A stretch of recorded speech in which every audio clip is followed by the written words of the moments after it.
ఏపీలో ఇవాళ అక్కడక్కడ తేలికపాటి నుంచి మోస్తరు వర్షాలు కురిసేందుకు అవకాశం ఉందని వాతావరణ కేంద్రం తెలిపింది.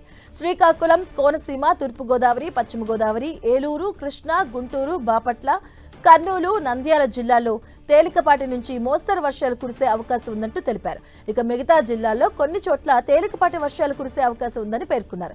లోతట్టు ప్రాంతాల ప్రజలు అప్రమత్తంగా ఉండాలని అధికారులు తెలియజేశారు. తీరం వెంబడి గంటకు 40 నుంచి 60 కిలోమీటర్ల మేర బలమైన ఈదురుగాలులు వీస్తాయని పేర్కొంది. మత్స్యకారులు వేటకు వెళ్లవద్దని, ప్రజలు చెట్లు, హోర్డింగుల వద్ద నిలబడవద్దంటూ హెచ్చరించింది.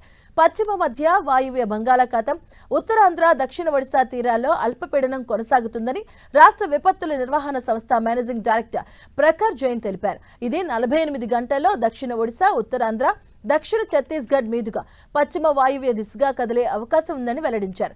దీనికి అనుబంధంగా ఛత్తీస్గఢ్, విదర్భ మీదుగా దక్షిణ మహారాష్ట్ర వరకు ద్రోణి కొనసాగుతుందన్నారు. ఇక వీటి ప్రభావంతో రాష్ట్రంలో వర్షాలు కురుస్తాయని తెలిపారు.